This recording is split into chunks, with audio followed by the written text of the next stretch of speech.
আসসালামু আলাইকুম। দুদিন ধরে আপনারা মিটফোর্ডের যে ঘটনা দেখছেন সেটা মর্মান্তিক, এটা ভাষায় প্রকাশ করার মতো না। এবং আমি নিজে বেশ শক্তি সাহস নিয়ে ভিডিওটা কয়েকবার দেখতে গিয়েছি। 25-30 সেকেন্ডের পরে আর যেতে পারি না। এটা যাওয়ার মতো না, এটা সুস্থ কোনো মানুষের পক্ষে দেখাও সম্ভব না, করা তো বহু পরে। কিন্তু ঘটনা ঘটেছে, আমরা সারা দেশের মানুষ এটা দেখেছে, দেখে সবাই ঘৃণা প্রকাশ করেছে এবং আমরাও একইভাবে ঘৃণা প্রকাশ করছি এবং যে ব্যক্তি নিহত হয়েছেন তার পরিবারের প্রতি সহানুভূতি প্রকাশ করছে। ঘটনা কি ঘটেছে সেটা আপনারা এরই মধ্যে জেনেছেন। আমি এর ব্যাকগ্রাউন্ডের কিছু তথ্য আমার কাছে এসছে, সেই জিনিসগুলো নিয়ে আলোচনা করব। আমরা বাংলাদেশের মোটামুটি এখন যদি হিসাব করা যায়, যদিও বিএনপি খুব কষ্ট পায় যে চাঁদাবাজ বললে আবার তারা খুব কষ্ট পায়, কিন্তু মূলত বিএনপি এই মুহূর্তে একটা মানে রেকগনাইজড একটা চাঁদাবাজ পার্টি হিসেবেই সারা দেশের মানুষের কাছে আবির্ভূত হয়েছেন।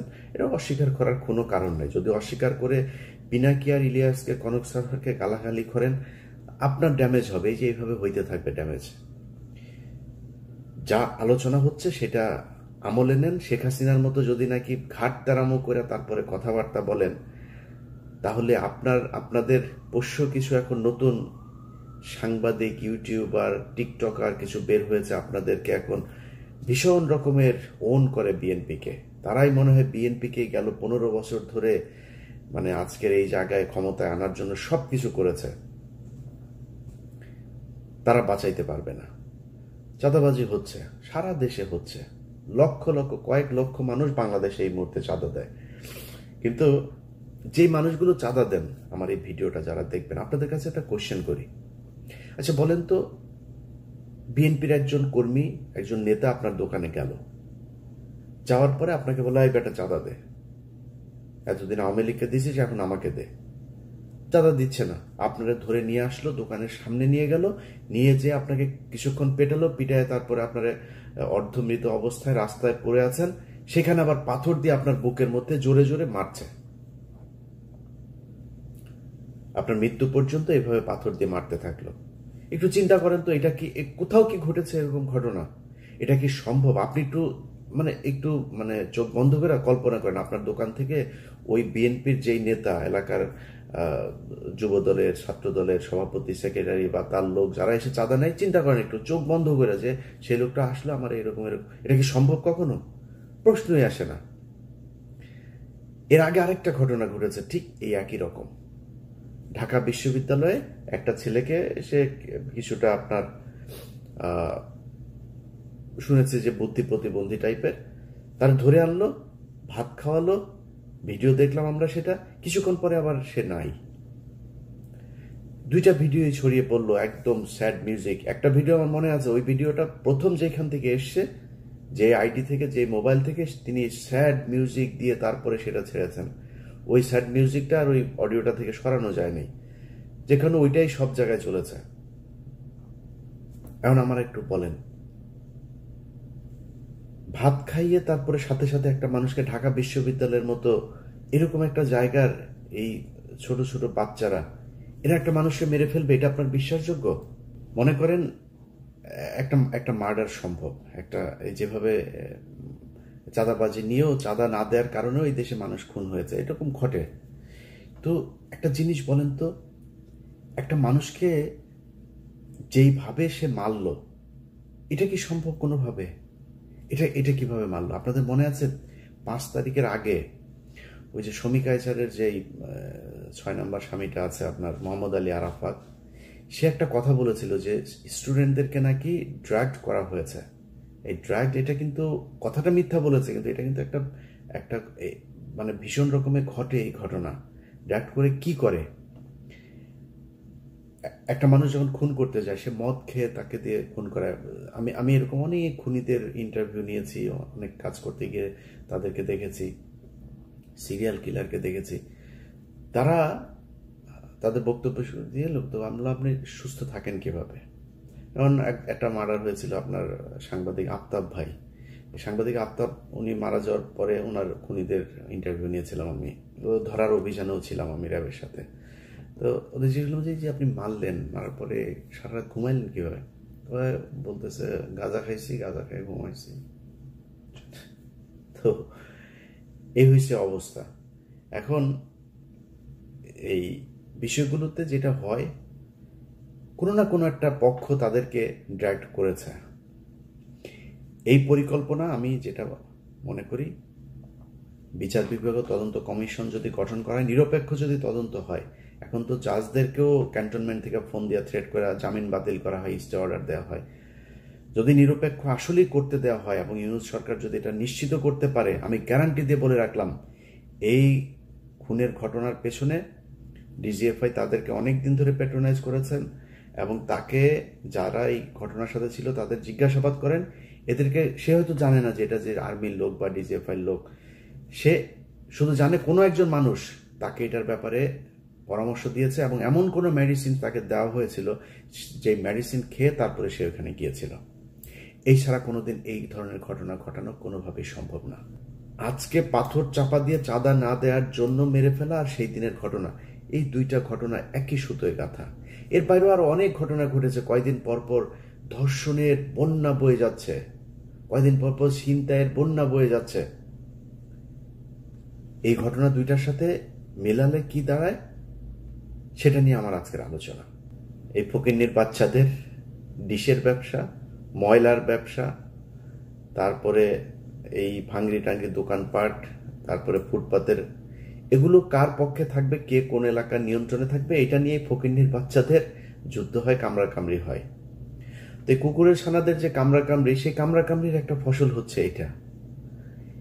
এই জায়গায় দোকান দেওয়া নিয়ে এই দুই গ্রুপের মধ্যে, যে আমার এলাকায় এটা, এই এলাকায় তুই ভাঙড়ি নিয়ে নিতে পারবি না, তুই এলাকায় করতে পারবি না, তুই অন্য এলাকায় যা, সেটা নিয়ে গ্যাঞ্জামের সূত্র ধরেই এই মারামারি হয়েছে এবং এই দ্বন্দ্ব চলছে আজকে কয়েক মাস ধরে। এটা কত 2 দিন আগের ঘটনা, কিন্তু হুট করে চাঁদা আনতে গিয়েছে আর দেয় নাই, বাইরে এনে তারপরে পেটালো, এরকম না বিষয়টা। এই ঘটনা নিয়ে দুই গ্রুপের দ্বন্দ্বে এক গ্রুপ আরেক গ্রুপকে হত্যা করলো।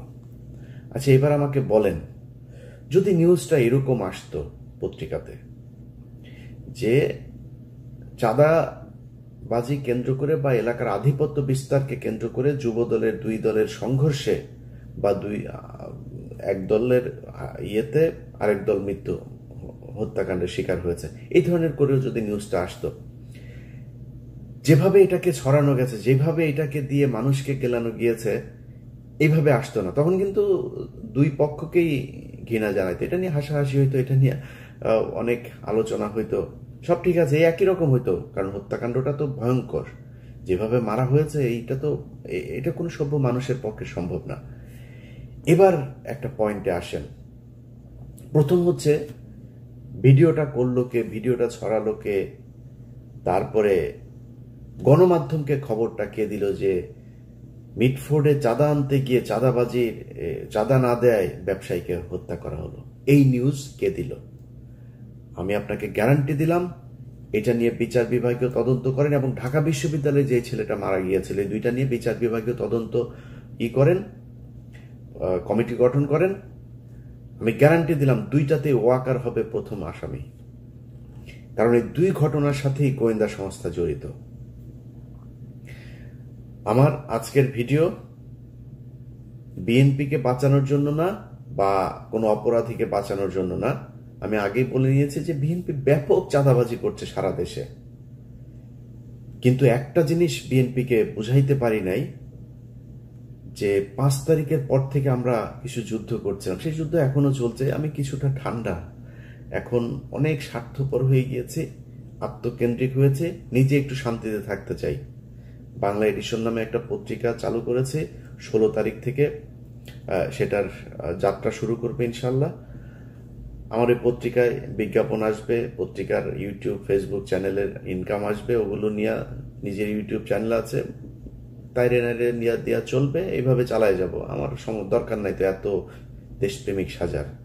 এই দেশে দেশপ্রেমিক সাজার পরে 5 তারিখের পর থেকে আমাদের সম্মান, আমাদের সবকিছুই দেখেছি, আর ইচ্ছা নাই।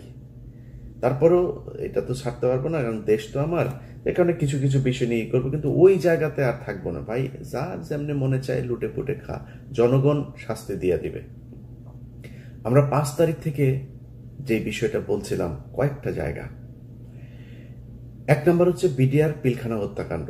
আপনি যদি পিলখানা হত্যাকাণ্ডের বিচার করতে পারতেন, তাহলে ভারতের যেসব সেনা কর্মকর্তারা আছে এখনো বাংলাদেশে, এই মুজিব, হামিদ, ওয়াকার থেকে শুরু করে যারা যারা এই গেল 15 বছর ক্যান্টনমেন্টের ভেতরে আয়নাঘর বানিয়েছিল, দেশপ্রেমিক সেনাবাহিনীর অফিসারদের চাকরিচ্যুত করেছিল, তাদের গুম করেছিল, জেলে পাঠিয়েছে, জঙ্গি নাটক সাজিয়েছে, তাদের সবার বিচার করা যেত।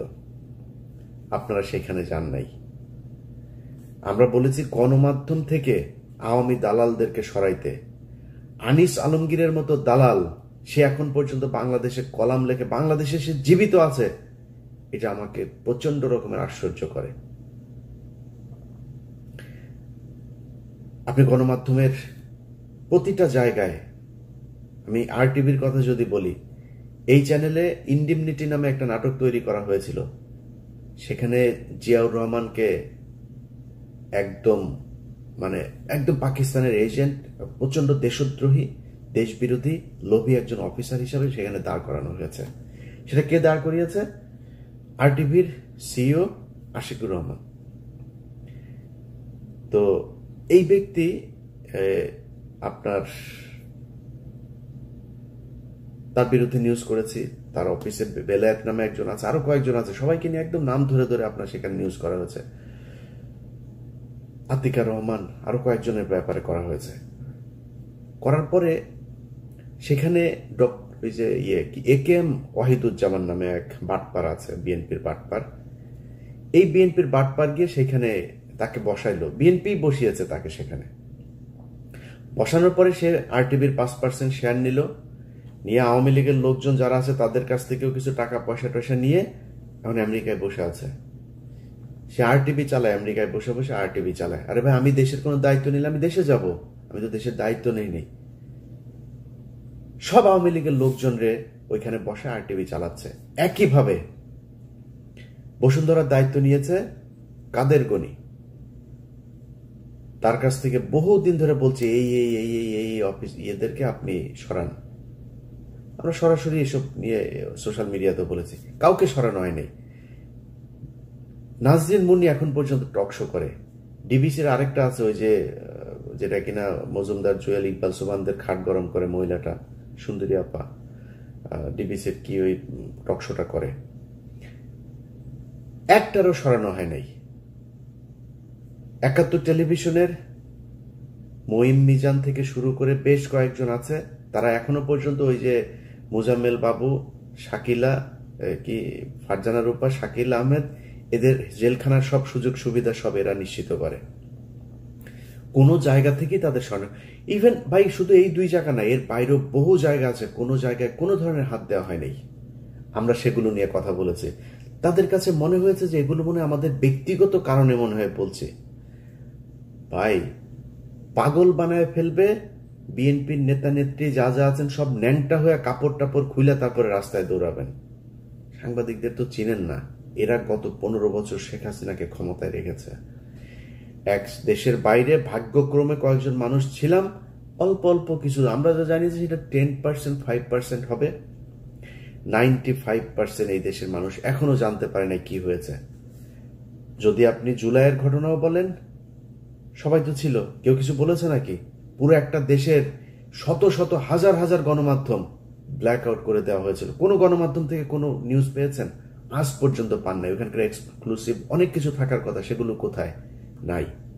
আপনি আসার পরে চাপ দিয়েছেন, আপনি তাদেরকে বসিয়ে রেখেছেন, বসিয়ে রেখে তারপরে তাদের কাছে এখন দাবি করবেন, আশা করবেন আপনাদের পক্ষে কিংবা নিরপেক্ষ জিনিস চালানোর। ডিজিএফআই এখনো পর্যন্ত প্রতিটা অফিসে নিউজ পাঠায়। 80% মিডিয়া এখন পর্যন্ত ডিজিএফআই পাঠানো সেই নিউজ প্রচার করে।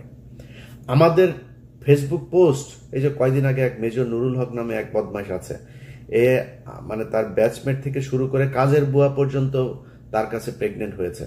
সেই মেজর নুরুল হক আমার পোস্ট 5 তারিখের পরের বাংলাদেশে BTRC কে দিয়া সরায় দেয়। এটা সেই বাংলাদেশ। আমাদেরকে আপনাদের শত্রু মনে হয়? আমাদের গায়ে যখন আঘাত লাগে তখন নিজের গায়ে আঘাত মনে হয় না? এটার প্রতিটা জিনিস হাড়ে হাড়ে টের পাবেন। নিজের গায়ের রক্ত চামড়া কেটে যদি নাকি আমাদের গায়ে লাগাই দেন না, ঋণ পরিশোধ করতে পারবেন। আপনাদের কাছে কিছু চাই নেই তো, দেশ ভালো চলুক সেটা চেয়েছি, আপনারা সেটা চান নাই। টাকা পয়সা পেয়েছেন, নগদ ক্যাশ পেয়েছেন, ভুলে গিয়েছেন। আওয়ামী লীগের লোকজনকে প্যাট্রোনাইজ করা শুরু করেছেন। সব জায়গাতে আপনারা তাদেরকে বসিয়ে রেখেছেন এখন পর্যন্ত। প্রতিটা জায়গায়, এমন কোনো জায়গা নেই যেখানে আপনি তাদেরকে, একটা সচিবালয় থেকে শুরু করে একদম ইউনিয়ন পরিষদ পর্যন্ত সব তারা বসে আছে। এখন তাদের কাছে আপনি চাবেন, তারা বলবে যে বিএনপির দুই গ্রুপের দ্বন্দ্বের জেরে যুবক খুন, এটা বলবে তারা? তারা বলবে না। ডিজিএফআই শিখিয়ে দিয়েছে, শুরু হবে এই ভিডিওটা প্রচার করার সাথে সাথে নিউজ হবে যে চাঁদা আনতে গিয়ে তারপরে একজনকে চাঁদা না দেওয়ার অপরাধে তাকে বুকে পাথর দিয়ে চাপা দিয়ে মেরে ফেললো। এগুলো গত 15 বছর কারা করেছে হিসাব করে দেখেন। একটা ঘটনাকে চাপা দেওয়ার পরপর সাথে সাথে আরেকটা ঘটনা এসছে। এই ঘটনা এমন একদিন এসছে যার 2 দিন আগে শেখ হাসিনার বিরুদ্ধে যে খুনের অভিযোগ সেটা সন্দেহাতীতভাবে প্রমাণিত হয়েছে। সেই ঘটনার পরপর চলে এসছে দেশে। এখন আর ওই ঘটনা নিয়ে কোনো আলোচনা নেই, সব আলোচনা এখানে। এটা কারা করেছে এবার নিজেদেরকে কোশ্চেন করেন, সব উত্তর পেয়ে যাবেন। আমরা সেই 5 তারিখ থেকে আজ পর্যন্ত সেই একই জায়গায় আছি, একই কথা বলছি এখনো, যে ক্যান্টনমেন্টকে ভারতের দালাল মুক্ত করতে হবে, গণমাধ্যমকে ভারতের দালাল মুক্ত করতে হবে। এতক্ষণ যা বললাম সেটা শুধুই মাত্র বিএনপির বিরুদ্ধেই বললাম। এখন বিএনপির পক্ষে একটু বলি।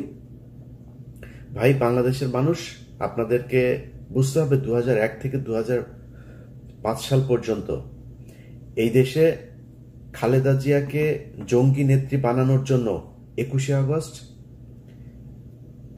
তারপরে আরো অনেকগুলো জঙ্গি হামলার ঘটনা, 500 জায়গায় একসাথে জঙ্গি হামলার ঘটনা, শায়েখ আব্দুর রহমান বাংলার ভাই এদেরকে দিয়ে জঙ্গি হামলা, এই ঘটনাগুলো ঘটিয়ে যেই কাজটা করা হয়েছে সেটা হচ্ছে বাংলাদেশ একটা ইসলামিক রাষ্ট্র হয়ে যাচ্ছে। এই ধরনের একটা কালার পৃথিবীর বিভিন্ন জায়গায় তুলে ধরা হয়েছে।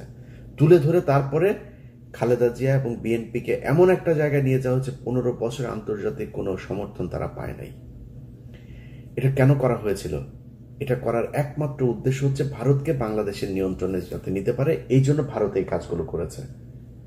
একটু মিলিয়ে দেখেন, এখনো বিএনপি ক্ষমতায় আসার আগেই এমন একটা ভাইব তৈরি করা। আগেই বলেছে, ভাই আমারে মানে আমি তেল দিতে চাইলে অনেক ভালো করে দিতে পারবো। আপনি সারাদিন বিএনপির যেসব টিকটকার ভাড়া করেছে এখন তাদের এই হিসাবে তারা 12 মাস মিলে যে তেল দিয়া যা করতে পারবেন, আমি যদি একদিন তেল দিই তার চাইতে উপরে যাইতে পারবো।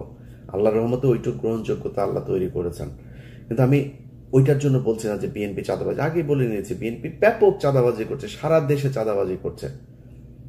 কিন্তু আমরা তো ছাত্রদেরকেও দেখলাম, আমি বোধহয় সবচাইতে বেশি ছাত্রদের পক্ষে এখনো কথা বলি, সারা জীবন বলবো, চাঁদাবাজি করে নাই।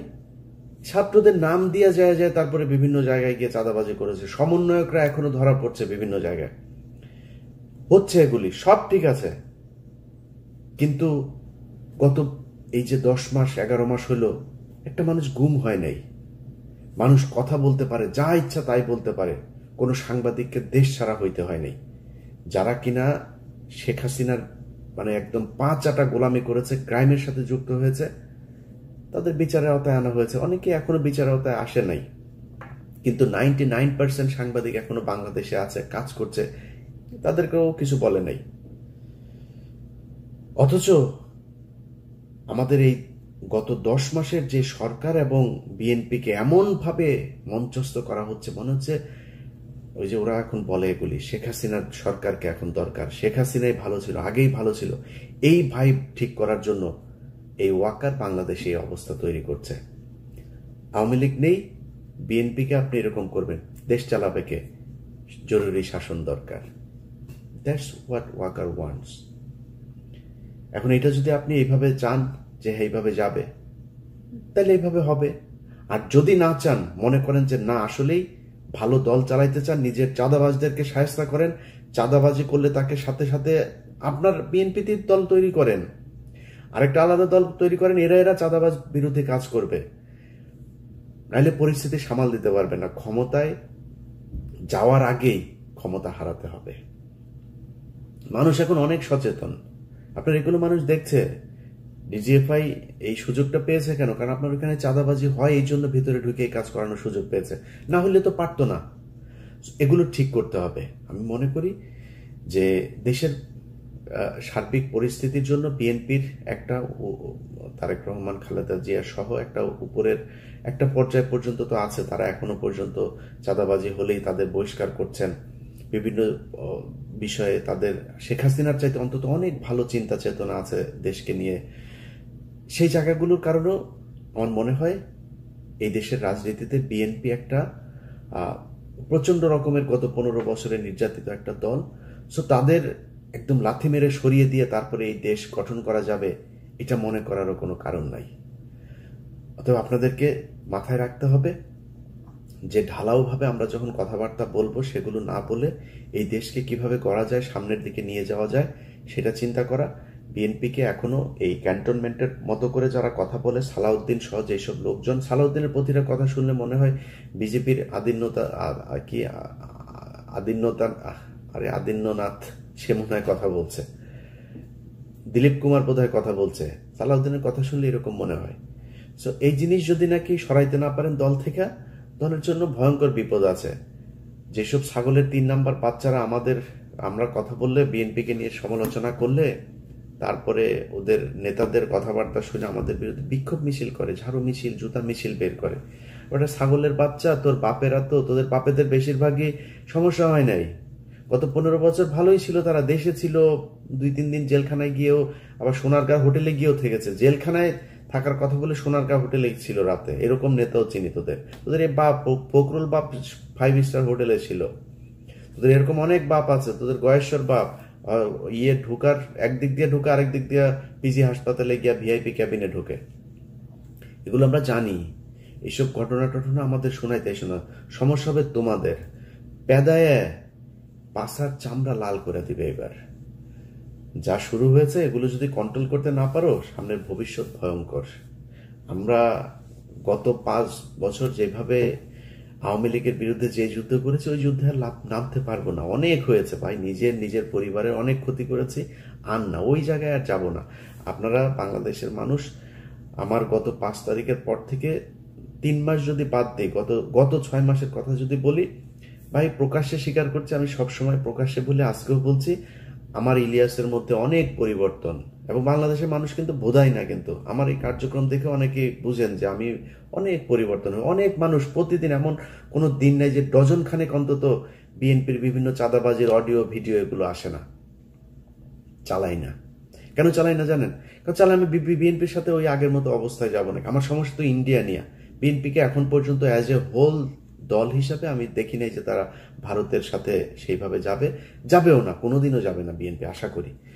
তো আমি কেন তাদের সাথে করব? সব বিষয় নিয়ে তো ভাই এত মানে দেশপ্রেমিক একা একা ফাটাকেষ্ট হয়ে দেশকে চেঞ্জ করে ফেলতে পারবো না। যে কারণে অনেক কিছুতে এখন কম্প্রোমাইজ করি, কথাবার্তাও খুব হিসাব করে বলি, অনেক কিছু দেখেও না দেখার ভান করি। এটার জন্য আপনাদের কাছে ভাই ক্ষমা চেয়ে নিচ্ছি। দেশের স্বাধীনতা নিয়ে, সার্বভৌমত্ব নিয়ে আমার অবস্থান আগের মতোই থাকবে, কিন্তু অনেকের সাথে খারাপ ব্যবহারও করি। অনেকে আমাকে অনেক কিছু দেন, ভাই আপনি তো সবকিছু প্রচার করেন, এটা কেন করলেন না? করি নেই ভাই। কারে আনবেন, কারে দিবেন? আপনি এই গত 10 মাসের ভেতরে ধরেন আমার কথায়, আমার প্রভাবে যদি মনে করি 10 জনকে সরানো হয়েছে গুরুত্বপূর্ণ জায়গার, সেই 10 জনের জায়গায় যে 10 জন এসছে সব সে তার মতোই। বরং সে আগের যে আওয়ামী লীগের ছিল, ওরে বললে ও তো ভয় পায়। ওরে ফোন করলে, ভাই হ্যাঁ ভাই খুব ভালো ভাই, আপনার ভিডিও অনেক দিন ধরে দেখি ভাই, সেই ছোটবেলা থেকে ভিডিও। আমার সে 3 বছরের বড়, আমার ভিডিও বলে সে ছোটবেলা থেকে দেখে। এরকম পাবলিকও আছে। তারা কথা শুনে অন্তত। নতুন যারা এসছে, যারা আমাদের কারণে যাদেরকে পাল্টানো হয়েছে, তারা এসে কথাও শোনে না। এই অবস্থা তৈরি হয়েছে। তো পাল্টায় লাভ কি? চলুক, যেমনে চলছে চলতে থাকুক। বিএনপি যদি মনে করে সব তাদের শুভাকাঙ্ক্ষী, ওয়াকার তাদের কাছের লোক, চুপ্পু হচ্ছে তাদের আব্বা, চলুক, সমস্যা কি? আমরা চুপ্পুর অপসারণ চেয়েছি, ছাত্ররা চেয়েছে, বিএনপি চায় না। তাদের আব্বা হচ্ছে চুপ্পু সাহেব। এ চলে গেলে নাকি ইউনূস নাকি 30 বছর ক্ষমতায় থেকে যাবে। এটা এই ওয়াকারই তাদেরকে বুঝিয়েছে, এই ডিজিএফআই তাদেরকে বুঝিয়েছে। আর ইদানিং জামাতকে যেটা করা হয়েছে, সব ইসলামিক দল এক জায়গায় হবেন আর আপনাদেরকে ক্ষমতায় নিয়ে আসা হবে, দুই দলকে দুই দিক দিয়ে মূলা ঝুলায় এমন একটা অবস্থায় দেশ নিয়ে যাওয়া হবে, তারপরে বলবে যে জরুরি অবস্থা। জরুরি অবস্থার পরে সারা দেশে চাঁদাবাজি তো এখন বিএনপি করছে, আওয়ামী লীগের সব ভুলে গিয়েছে তো মানুষ, কারা আওয়ামী লীগের চাঁদাবাজ নামও ভুলে গিয়েছে। এই ধরেন আজ থেকে 3 মাস পরে যদি জরুরি অবস্থা হয় দেশে, কাদেরকে ধরবে? সব বিএনপির লোকজনকে ধরবে, এবং আমরা দেখবো যে ওয়াও, হ্যাঁ এই তো 2 মাস আগে আমার কাছ থেকে চাঁদা নিয়েছে, এই তো সেই লোক। 2 বছর আগে কে কি করেছে সেটা ভুলে যাবে মানুষ, এটাই নিয়ম। 2001 থেকে 5 পর্যন্ত এই দেশে লুটপাট হয় নাই, মানুষ গত 15 বছর সেটা বলেছে নাকি? 15 বছর আওয়ামী লীগের কথা বলেছে, এখন আবার নতুন করে বিএনপির কথা বলবে। এটাই ওয়াকার চায়, এইভাবেই ওয়াকার তার গোয়েন্দা সংস্থাকে সাজিয়েছে, এবং ডিজিএফআই প্রতিটা অন্তত 90% সবকটা হচ্ছে গিয়া এই মিশনে জড়িত। সেই জায়গা যদি ঠিক করতে না পারেন, মিডিয়া যদি ঠিক করতে না পারেন, এই ধরনের ঘটনা ঘটবে একভাবে, সেই ঘটনা মানুষের সামনে জানানো হবে আরেকভাবে, সাজানো নাটক করে করে তারপরে গত 15 বছর যেভাবে হাসিনাকে রাখা হয়েছে, ঠিক একইভাবে বিএনপিকে কালার করার জন্য সেই কাজই করা হবে। যাই হোক, আমার বক্তব্য যদি আপনারা বুঝে থাকেন, আশা করি এর পরিবর্তন আপনাদের ভেতরে দেখব, না দেখলে, না হয়ে থাকলে পরিবর্তিত আপনার ফল আপনি ভোগ করবেন। আল্লাহ হাফেজ। আমি ডক্টর মোহাম্মদ ইউনুস এবং ডক্টর আসিফ নজরুল এবং ডক্টর খলিল, আপনাদেরকে আমি ঠান্ডা মাথায় একটা কথা বলবো, বাংলাদেশে গুপ্তচর বৃত্তি রোধে যে আইনের কথা বলছি, এই আইনটাকে তাড়াতাড়ি প্রণয়ন করে কিছু একটা করে অ্যাক্টিভেট করুন, এবং অ্যাটলিস্ট 10 থেকে 12 জন গুপ্তচরকে ওপেন ফাঁসি দেওয়ার ব্যবস্থা করুন। বাংলাদেশের সার্বভৌমত্বের ক্ষেত্রে, অস্তিত্ব রক্ষার্থে আমার যে বিষয়গুলোকে আমি তোলার চেষ্টা করি, জনসমক্ষে দেওয়ার চেষ্টা করি, এই বিষয়গুলো নিয়ে অন্য কেউ কথা বলে না। ইভেন দেন অনলাইন অ্যাক্টিভিস্টদের যারা বাংলাদেশের নামে জান পরাণ কাকুতি মিনতি করে জীবন উজাড় করে দেয়, তারাও এই সব সাবজেক্টগুলো নিয়ে আলাপ আলোচনা করে না, কারণ এই সাবজেক্টগুলো থেকে তারা ইচ্ছাকৃতভাবে নিজেদেরকে দূরে রাখে। অনলাইনে ব্যাখ্যা করার চেষ্টা করে তারা ভারত বিরোধী, কিন্তু তারা এইসব সাবজেক্টের কথা না বলে প্রমাণ করে তারাও ভারতের পক্ষে ষড়যন্ত্র করছে। যেমন আমি বেশ কিছুদিন ধরে বাংলাদেশের সীমান্তে আমি বলেছিলাম যে বাংলাদেশের উচিত আমেরিকা অথবা চায়না অথবা টার্কির সাথে সীমান্ত বিষয়ক একটা প্রতিরক্ষা চুক্তি হওয়া উচিত। এটা নিয়ে স্রেফ আমি একা কথা বলি, এটার উপরে আর কেউ কথা বলতে চায় না। এর পরবর্তী সময় যখন করিডোর ইস্যু নিয়ে ওয়াকারুজ্জামান এবং ভারত একের পর এক ষড়যন্ত্র করলো যাতে রোহিঙ্গাদেরকে রাখাইনের এরিয়ায় আরাকানে ফেরত যেতে না হয়, ফেরত দেয়া না হয়, রোহিঙ্গাদেরকে যে কোনো মূল্যে বাংলাদেশে রাখতে হবে, এটা নিয়ে আমি কথা বললাম। আমি বললাম যে ভারতের যে প্রজেক্ট রাখাইনে এবং আরাকানে, এই প্রজেক্টে অলরেডি ভারত একটা এয়ারপোর্ট তৈরি করেছে, ওখানে একটা ট্রানজিট তৈরি করার চেষ্টা করছে, যেটা দিয়ে তারা 7 সিস্টারের সাথে যোগাযোগ করবে। এই বিষয়টা বাংলাদেশের জন্য অত্যন্ত জরুরি। আমি বললাম যে কেন করিডোর বিষয়ে বারবার ওয়াকারুজ্জামান, র এবং বিএনপির কিছু নেতা একের পর এক অন্যায়ভাবে, মিথ্যাভাবে একটা ন্যারেটিভ তৈরি করছে যে বাংলাদেশ করিডোর দিয়ে দিচ্ছে। এটা নিয়ে আমি একটা না, একের পর এক আমি কথাবার্তা বলেছি। এটা নিয়ে কথাবার্তা বলার পরে দেখা গেল এই বিষয়টা, আমি যদি এটা নিয়ে কথা না বলি, অন্য কেউ এই বিষয়টা নিয়ে আলোচনা করতে রাজি না। এরপরে আমি অন্য আরেকটা সাবজেক্ট আনলাম আপনাদের সামনে, যে বাংলাদেশে অ্যান্টি এসপিওনাজ ল নাই। বাংলাদেশে ভারতীয় গুপ্তচর যারা কাজ করে, তারা অবাধে কাজ করে, তাদেরকে সাজা দেওয়ার জন্য, তাদেরকে গ্রেফতার করার জন্য এমন কোন প্রসেস নাই যেখানে এই গুপ্তচরদেরকে অ্যারেস্ট করা হবে এবং তাদেরকে বিচারের আওতায় আনতে হবে। এটা নিয়ে অনলাইন অ্যাক্টিভিস্টদের কেউ কথা বলবে না। এখন কথা হচ্ছে, অনলাইন অ্যাক্টিভিস্টরা কথা বলবে না, আর্মি কথা বলবে না, অন্তর্বর্তীকালীন সরকার কথা বলবে না, মিডিয়া কথা বলবে না। কেন কথা বলবে না? তাহলে তাদের ভিতরে গুপ্তচর বৃত্তি, নিজেরাই গুপ্তচর বৃত্তিতে আছে, যেখান থেকে তারা পয়সা আর্ন করছে। অ্যাক্টিভেট করাবেন, এটাকে অ্যাক্টিভ করবেন। ওটা এখন বন্ধ আছে। চায়নার সাথে আলাপ আলোচনা করলেন, আলাপ আলোচনা অলমোস্ট কমপ্লিট, যে তারা এসে লালমনিরহাটের এয়ারপোর্টে ওটাকে অ্যাক্টিভেট করার জন্য যা যা করার সেটা তারা করবে। ঠিক আছে, তো চায়না এভাবে প্ল্যান করছে, ওখানে কাজ করবে, সবকিছু ঠিকঠাক। এর সাথে ওয়াকারুজ্জামান এই খানকির ছেলে বলে বসলো বাংলাদেশের অভ্যন্তরে বিদেশিদেরকে কোনো কাজ করতে দেয়া হবে না। মাদারচোদ ওয়াকারুজ্জামান এই শুয়ারের বাচ্চা বলে না রূপপুর পারমাণবিক বিদ্যুৎ কেন্দ্রে কি করে? মাদারচোদ শুয়ারের বাচ্চা তো লাগবে না আইসা রূপপুর বিদ্যুৎ কেন্দ্রে কাজ করছে। এই খানকে পোলা ওয়াকার এই মাদারচোদ কি করছে? বলছে বিদেশিদেরকে ওখানে কাজ করতে দেয়া হবে না, বাংলাদেশের অভ্যন্তরে নাকি সার্বভৌমত্বের ক্ষতি হয়। ওর বউয়ের লাঙ্গের মধ্যে পোকা পড়ছে, কুত্তার বাচ্চা ওয়াকার বলছে ওখানে আর কি সার্বভৌমত্বের ক্ষতি হবে, ওখানে তারা লালমনিরহাটে ওখানে কাজ করতে দিবে না। দর্শকবৃন্দ, আমি আপনাদেরকে লাইন বাই লাইন আমি বলছি শুয়ারের বাচ্চা খানকির পোলায় কি বলছে।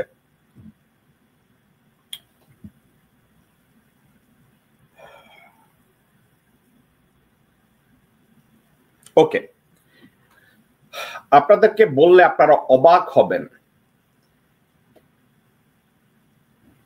ভারতের শিলিগুড়ির কাছে চীন লালমনিরহাট বিমানবন্দর পুনর্নির্মাণের খবরের মধ্যে বাংলাদেশ সেনাবাহিনীর সেনাপ্রধান ওয়াকার জানিয়েছে যে তারা কোনো বিদেশি সত্তাকে এমনভাবে দেশে কাজ করতে দেবে না যা তাদের নিরাপত্তা এবং জাতীয় স্বার্থের ক্ষতি করে। কে বলছে? মাদারচোদ পতিতার সন্তান, ওর মাকে 25,000 বার নেরিকুত্তা এবং ভারতীয় সন্ন্যাসীরা ধর্ষণ করার পরে এই ওয়াকারের জন্ম হয়েছে। এই মাদারচোদ প্রথম বলেছে করিডোর দেবে, ওর বউরে বেশ্যাবৃত্তি করানোর জন্য করিডোর দেবে, যার জন্য রোহিঙ্গাদের রাখাইনে ওখানে পাঠানোর জন্য হিউম্যানিটেরিয়ান চ্যানেল দিলে ওর মাকে ধর্ষণ করবে। ওয়াকারের বউকে আমির খসরু মাহমুদ চৌধুরী ওর মেয়েকে এবং বউকে এবং সামাউবাদকে এবং সালাউদ্দিনের বউ এবং সন্তানদেরকে ভারতীয় কুত্তা এবং পতিতার বাচ্চারা এসে ধর্ষণ করবে, এই অজুহাত দিয়ে মানবিক চ্যানেলের বিরোধিতা করা হলো। মূলত তারাই বিরোধিতা করে কি করেছে আপনারা কি জানেন?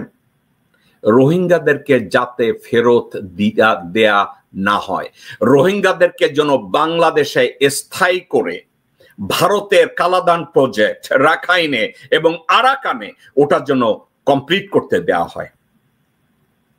দর্শকবৃন্দ, সাবজেক্টটা আমার রাগ করার না, আপনাদেরকে আমি বলি, একটা বেশ্যাকে যদি দৌলত দিয়ায় 25 বছর বেশ্যাবৃত্তি করতে দেয় এবং 25 বছর বেশ্যাবৃত্তি করার পরে ওই বেশ্যাটা যদি গর্ভবতী হয়, ওই গর্ভ থেকে যেই সন্তান হয় ওই সন্তানের নাম হবে ওয়াকারুজ্জামান। আর সোনা দিয়ে যদি 30 বছরে কেউ বেশ্যাবৃত্তি করে, সোনা দিয়ে এই 30 বছর বেশ্যাবৃত্তি করার পরে ওইখানে যদি একটা বাচ্চার জন্ম হয়, ওই বাচ্চাটার নাম হবে বিএনপি সাউয়া। আর টানবাজারে যারা গত 55 বছর বেশ্যাবৃত্তি করছে, ওই বেশ্যার পেট থেকে যদি কোনো বাচ্চার জন্ম নেয়, ওই বাচ্চার নাম হবে আমির খসরু মাহমুদ চৌধুরী। এবং বাংলাদেশের রাস্তাঘাটে যদি একটা বেশ্যা 25 বছর জন্মায়, বেশ্যাবৃত্তি করে, তারপরে যদি প্রেগনেন্ট হয় এবং ওখানে যদি একটা বাচ্চা হয়, ওই বাচ্চার নাম হবে আব্দুল আউয়াল মিন্টু। আজকের এই কথাগুলো কেন বলছি? লালমনির বাংলাদেশে এত জায়গা থাকতে কোন থানায় এভাবে হামলা হয় না। অন্তর্বর্তীকালীন সরকারের আমলে কোন জায়গায় হামলা হয় না। হামলা হয়েছে কোথায়? লালমনিরহাট থানার পাটগ্রামে।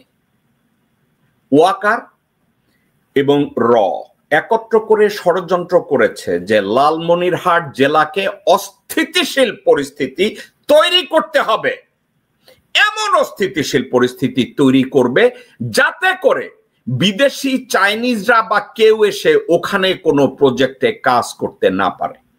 তো কি করেছে? একটা অজুহাত তৈরি করেছে। ভ্রাম্যমাণ আদালতে কে কোন জায়গা দিয়া সাজার জন্য সাজা দিছে, এই জন্য থানায় আক্রমণ করছে, অমুক জায়গায় এইটা করছে, এই জন্য থানায় আক্রমণ করছে। দর্শকবৃন্দ এবং বাংলাদেশি ভাই ও বোনেরা, এটা জাস্ট একটা ন্যারেটিভ তৈরি করেছে। মূল বিষয়টা কি জানেন? লালমনিরহাটে চাইনিজ এই এয়ারপোর্টের রিওপেন করার কাজটাকে যে কোনো মূল্যে বন্ধ করতে হবে।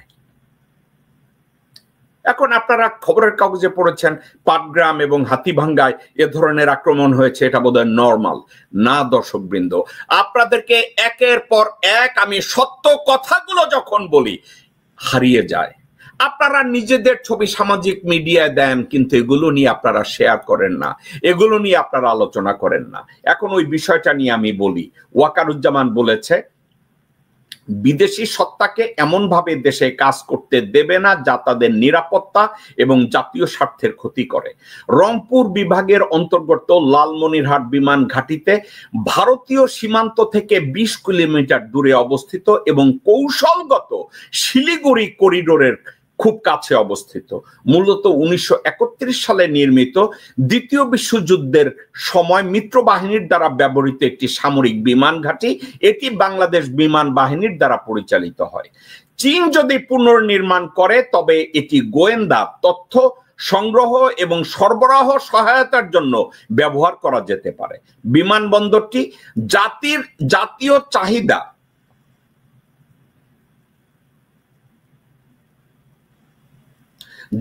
চাহিদা পূরণের জন্য পুনরুজ্জীবিত করা হচ্ছে, যার মধ্যে রয়েছে অ্যারোস্পেস বিশ্ববিদ্যালয়। চীনা সম্পৃক্ততার বিষয়ে আমার কাছে কোনো তথ্য নাই। নিশ্চিন্ত থাকুন, কোনো বিদেশি সত্তাকে এমন ভাবে কাজ করতে দেয়া হবে না। এ কথা কে বলছে? ওয়াকারুজ্জামান বলছে ওখানে চায়নাকে কাজ করতে সে দেবে না। কেন দেবে না? ঠিক ভারতীয় স্বার্থে। ওয়াকারের শক্তি কি? চুপ্পু। ওয়াকারের শক্তি কি? শিরিন শারমিন। ওয়াকারের শক্তি কি? 30 থেকে 40 জন জেনারেল আছে তার ফেভারে। ওয়াকার ওখানে বসে বসে ষড়যন্ত্র করবে, করিডোরের কথা বলে আপনাদেরকে মাথা পাগল বানায় দিবে। বিএনপির লোকজনরা ওয়াকারের সুরে গান গাইবে। বিএনপির সাউয়া ওয়াকারের বাসায় গিয়া রয়ের পরিকল্পনা দিবে, রয়ের প্ল্যান দিবে।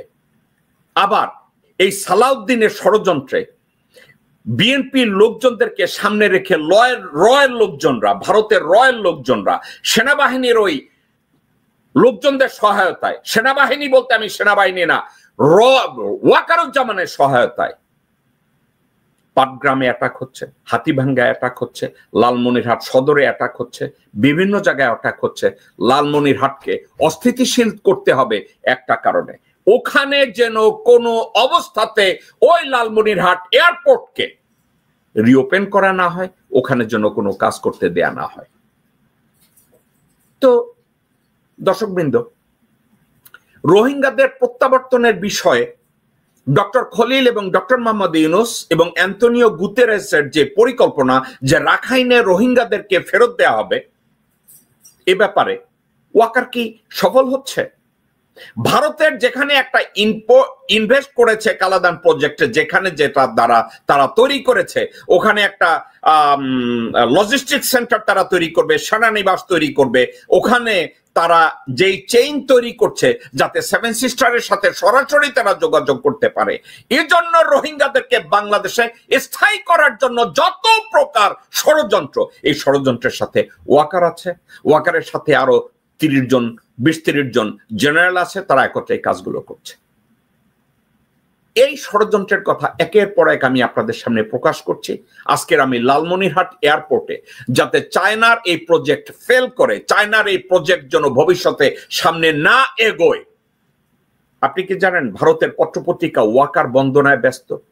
ভারতীয় পত্রপত্রিকা ওয়াকারকে বলে যে একে ডক্টর ইউনূসকে সে বৃদ্ধাঙ্গুলি দেখাচ্ছে, ডক্টর মোহাম্মদ ইউনূস নাকি তাকে নিয়ন্ত্রণ করতে পারছে না, ডক্টর মোহাম্মদ ইউনূসের কোনো কথা ওয়াকার গায়ে তুলছে না। এমনকি এটাও বলা হচ্ছে ভারতীয় পত্রপত্রিকায় যে জেনারেল ওয়াকার, ডক্টর মোহাম্মদ ইউনূস নাকি ওয়াকারকে 20-25 বার কল করছে, ওয়াকার কথাও বলে নাই। শুনেছেন এ ধরনের কথাবার্তা? এই বেশ্যার ছেলে ওয়াকার, বেশ্যার জামাই ওয়াকার, বেশ্যার ভগ্নিপতি ওয়াকার এই ষড়যন্ত্রগুলো একটার পর একটা ওখানে করে যাচ্ছে। সাথে কে আছে? নৌবাহিনীর প্রধান, সাথে আছে বিমান বাহিনীর প্রধান, সাথে আছে জেনারেল হাফিজ, সাথে আছে জেনারেল ফেরদৌস। আমি জানি না, আমি ডক্টর মোহাম্মদ ইউনূসকে যোগ্য এবং সৎ এবং দেশপ্রেমিক মানুষ হিসাবে জানি, যে হিসাবে তাকে আমি সবসময় প্রমোট করেছি, যার কথা আমি সবসময় বলে আসছি যে এই ভদ্রলোক বাংলাদেশকে পুনর্নির্মাণ করতে গেলে এই লোকের কোনো বিকল্প নাই, ডক্টর মোহাম্মদ ইউনূসের কোনো বিকল্প নাই, ডক্টর খলিলুর রহমানের কোনো বিকল্প নাই। আমি কন্টিনিউয়াসলি বলে আসছি, একটার পর একটা পলিসি নিয়েও আমি আপনাদের সাথে কথা বলছি। কথা বলার পিছনে একটাই কারণ, বাংলাদেশকে রক্ষা করতে গেলে এই কাজগুলো প্রায়োরিটাইজ করতে হবে। কিন্তু আমি কন্টিনিউয়াসলি আপনাদের সামনে এসে একের পর এক কথাগুলো বলে যাচ্ছি। আমি বলেছি গুপ্তচর বৃত্তিকে স্টপ করার জন্য এই ব্যাপারে স্পেশাল একটা আইনে রাইট ওয়েতে তৈরি করে ইম্পোজ করতে হবে, এক্সিকিউট করতে হবে, আমি বলেছি। এখন আমি বললে এই সাইটটা নিয়ে আমাকে জানানোর দরকার নাই, কিন্তু বাংলাদেশের মানুষ তো জানবে, মানুষের তো জানার দরকার আছে যে গুপ্তচর বৃত্তি রোধে বাংলাদেশে স্ট্রং একটা আইন তৈরি হয়েছে, যেই আইনের মিনিমাম সাজা হবে মৃত্যুদণ্ড।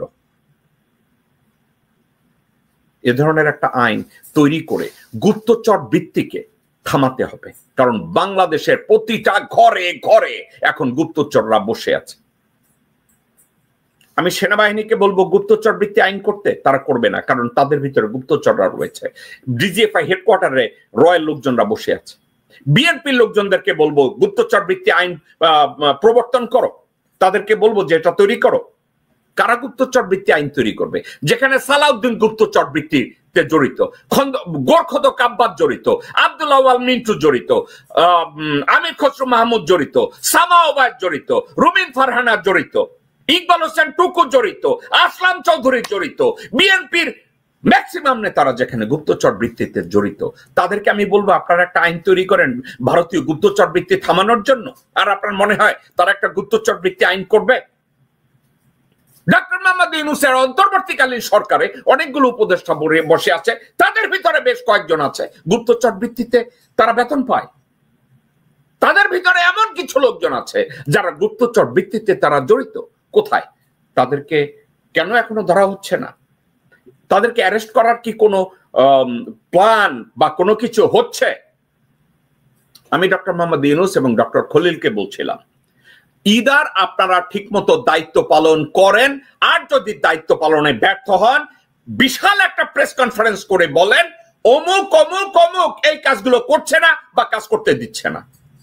আপনারা না কাজ করছেন, না নিজের ব্যর্থতা স্বীকার করছেন।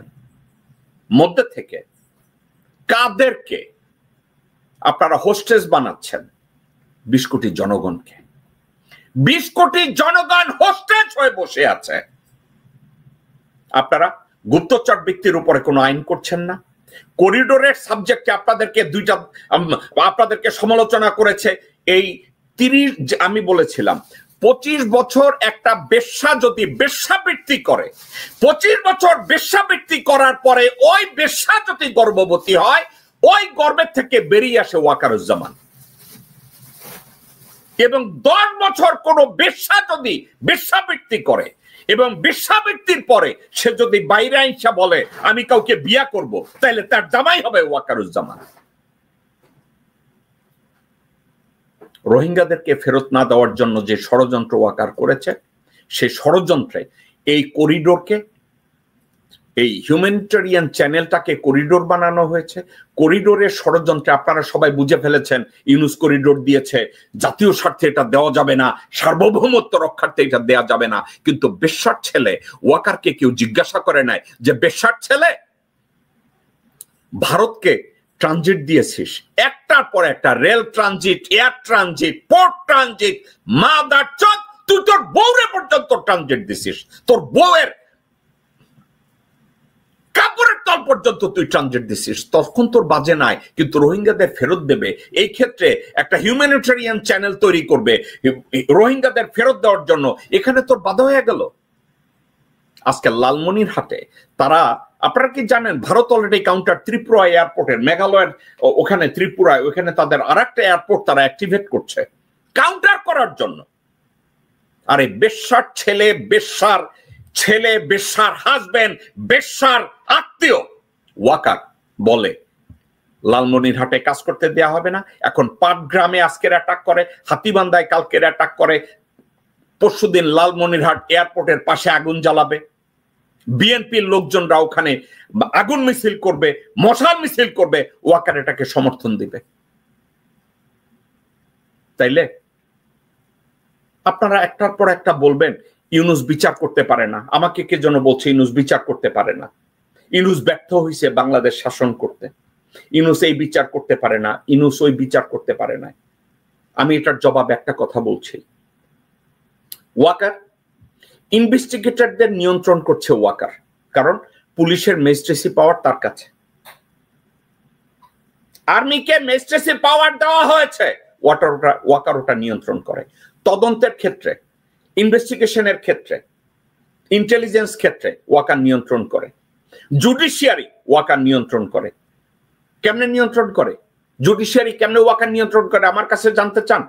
আর একটা বেশ্যার হাজবেন্ড আছে না চুপ্পু, বঙ্গভবনে বসা, আপনারা বলবেন ডক্টর ইউনূস এইটা করে না, ডক্টর ইউনূস এইটা করে না, কিন্তু আপনাদের কাউকে তো, আমি তো রাস্তায় দেখি না আপনাদেরকে নামতে, আমি আপনাদেরকে তো কোনো জায়গায় এভাবে কথাও বলতে দেখি না। ওয়াকার যখন সে পেশাব করে, ফোটা ফোটা পেশাব করে, ওই পেশাব খায় মাসুদ কামাল, ওই পেশাব খায় মনির হায়দার, ওই পেশাব খায় অনলাইন অ্যাক্টিভিস্টদের কেউ কেউ, এবং তারপরে তারা একটা ন্যারেটিভ তৈরি করে যেটা বাংলাদেশের বিপক্ষে যায় এবং ভারতের পক্ষে যায়। আপনারা যদি একবার চিন্তা করে দেখেন, আপনাদেরকে আমি জিজ্ঞাসা করি, আমি যে গুপ্তচর বৃত্তি আইন এটা যে নিয়ে কথা বলছি, আপনারা শুনেছেন কেউ এটা নিয়ে কথা বলছে? বলবে না। অথচ ভারতের বিরুদ্ধে কথা বলতে বলতে তারা তাদের পাছার কাপড় ভিজায় ফেলায়, অনলাইন অ্যাক্টিভিস্টদের কেউ কেউ পুটকির কাপড় ভিজায় ফেলায়, কিন্তু গুপ্তচর বৃত্তি আইন নিয়ে তারা কথা বলে না। কেন বলে না জানেন? হয়তো এই মাদারচোদরা নিজেরাই গুপ্তচর। আমি যখন সীমান্তের কথা বলছি যে বিজিবিকে সীমান্ত থেকে সরিয়ে ভারতের রেড আর্মিকে ওখানে দেওয়া হোক, অথবা আমেরিকার মেরিনদের আমাদের বর্ডারে দেওয়া হোক, ঠিক যেভাবে সিঙ্গাপুরে দেওয়া আছে, তাইওয়ানে দেওয়া আছে, দক্ষিণ কোরিয়া দেওয়া আছে, জাপানে দেওয়া আছে, এটা নিয়ে কেউ কথা বলে না। কেন বলে না জানেন? উপর থেকে বলে আমরা ভারত বিরোধী, কিন্তু তলে তলে তারা ভারতের পক্ষে কাজ করছে। যেমন উপর থেকে বলে আমরা বাংলাদেশের প্রত্যেকটা অন্যায় নিয়ে কথা বলি, শাহ আলমের বিরুদ্ধে কথা বলে না, বসুন্ধরার বিরুদ্ধে কথা বলে না, কারণ শাহ আলমের পুরুষাঙ্গ এত বড় যে নিউ ইয়র্কের হিরো আলমের মুখ পর্যন্ত ওই পুরুষাঙ্গ পৌঁছে যায়, ওইটা নিয়ে কথা বলে না। প্যারিস পর্যন্ত পৌঁছে যায়, কথা বলে না। এখন আজকের আমাকে জানানো হলো যে পাটগ্রামে অ্যাটাক হওয়ার সাথে সাথে এখন আবার হাতীবান্ধায়ও ওখানে থানা ঘেরাও করা হয়েছে। কারা করছে? ওয়াকারের ষড়যন্ত্র। কারা করছে? রয়ের ষড়যন্ত্র। আসল প্রেক্ষাপটটা কোনটা? লালমনিরহাট এয়ারপোর্টের কাজ হতে দেয়া যাবে না। বাংলাদেশের প্রত্যেকটা জায়গায় আইন শৃঙ্খলা পরিস্থিতির অবনতি করা হচ্ছে। কারা করছে? বিএনপি সেওয়া করছে, ওয়াকারের সাথে একত্রে ষড়যন্ত্র করে করছে, মির্জা ফাক করছে, গোরখোদক আব্বাস করছে। আপনারা অবাক হয়ে যাবেন, আপনারা অবাক হয়ে যাবেন। বিএনপির চেয়ারপারসনের এক উপদেষ্টা আছে মোহাম্মদ সালাম, হাসিনা তারে পাছায় আদর কইরা জাতীয় পার্টি থেকে বিএনপিতে গেছে জামাই আদরে। হাসিনা যতবার ধমক দিছে ততবার আমেরিকা চলে আসছে। সে এখন রাজশাহীতে গিয়া কইছে সীমান্তে প্রত্যেকদিন খুন হয়, কিন্তু এই অন্তর্বর্তীকালীন সরকারের প্রতিবাদও করতে পারে না। এই জন্য প্রতিবাদ করার জন্য বিএনপিকে দরকার। এই সালামের মতো শুয়োরকে ওর পাছায় যদি 25টা লাথি মারা হয় আর বলা হয় শুয়োরের বাচ্চা দেশের আন্দোলনের মুখে তুই দৌড়াইয়া নিউ ইয়র্কে যাইয়া চা সিঙ্গারা খাওয়ার আন্দোলন করিস, আর তোর দলের সাউয়া ভারতের রয়ের এজেন্ট হয়, আমির খসরু মাহমুদ যার নুনু চুইসা তুই রাজনীতি করিস, তখন তোর মতো সালাম কোথায় থাকে?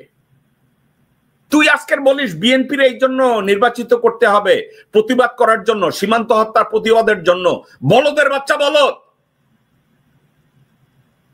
একটা জিনিস আমি বুঝি না, সেটা কি জানেন? যেই মুহূর্তে সুস্থ রাজনীতির আদলে ভারতকে গ্লোরিফাই করা হয়, ভদ্র কথাবার্তার আলোকে ভারতের স্বার্থ রক্ষা করা হয়, আমি ওই সুস্থ রাজনীতি চাই না, আমি ওই ভদ্র সংলাপ চাই না। যেই সংলাপের মাধ্যমে ভারতের স্বার্থ রক্ষা করা হয়, যেই সুস্থ রাজনীতির দ্বারা ভারতের স্বার্থকে উদ্ধার করা হয়, আপনি কি বলবেন? আপনি তাদেরকে বলবেন, জেকব সাহেব আপনি ভদ্রভাবে কথা বলেন, কিন্তু আমি যদি ভদ্রভাবে এসব কথাগুলো বলি, এগুলো ন্যারেটিভটা ভারতের পক্ষে যাবে। আপনারা তাই চান? আমার দ্বারা তো সম্ভব না। এই লালমনিরহাটের বান্ধা এবং পাটগ্রামে যে অ্যাটাক হয়েছে, আমি কন্টিনিউয়াসলি বলছি এটা ভারতীয় গুপ্তচরদের কাজ। এখানে বিএনপির কিছু কিছু লোকজন আছে যারা কুত্তার বাচ্চা, ব্রেইন নাই, লেখাপড়া জানে না, তাদেরকে দিয়ে এই কাজগুলো করাচ্ছে এবং এর পিছনে আছে এই বেশ্যার স্বামী ওয়াকার, বেশ্যার সন্তান ওয়াকার, বেশ্যার খরিদ্দার ওয়াকার, এবং তার সাথে আছে বিএনপির সাউয়া, তার সাথে আছে বিএনপির গোরখোদক আব্বাস, মির্জা ফাক এবং আমির খসরু মাহমুদ চৌধুরী। কোথায় যাবেন? আবার আছে আরো একটা বেশ্যার সন্তান আছে, একটা বেশ্যার সন্তান আছে, তার নাম হুমায়ুন কবির, লন্ডনে থাকে। সে নাকি আন্তর্জাতিক মানের বেশ্যা। আমার আজকের মুড অফ। আমি চাচ্ছিলাম এই টকশোটাকে আজকের আমি ক্যান্সেল করি। কেন ক্যান্সেল করতে চাই? আমি কন্টিনিউয়াসলি আপনাদেরকে টু দা পয়েন্টে বলেছি, রোহিঙ্গাদেরকে যাতে ফেরত দেওয়া না হয় এই জন্য করিডোর ইস্যুটাকে তারা তৈরি করেছে। কে তৈরি করেছে?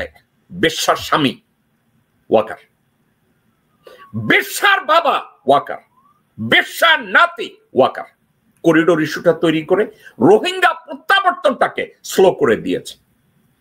ওখানে হিউম্যানিটেরিয়ান চ্যানেল করতে দেওয়া যাবে না, বাংলাদেশের সার্বভৌমত্ব ধ্বংস হবে, এই বেশ্যার খরিদ্দার ওয়াকার বলেছে। তো রোহিঙ্গাদেরকে স্টল করা হলো, রোহিঙ্গা প্রত্যাবর্তনকে স্টল করা হলো।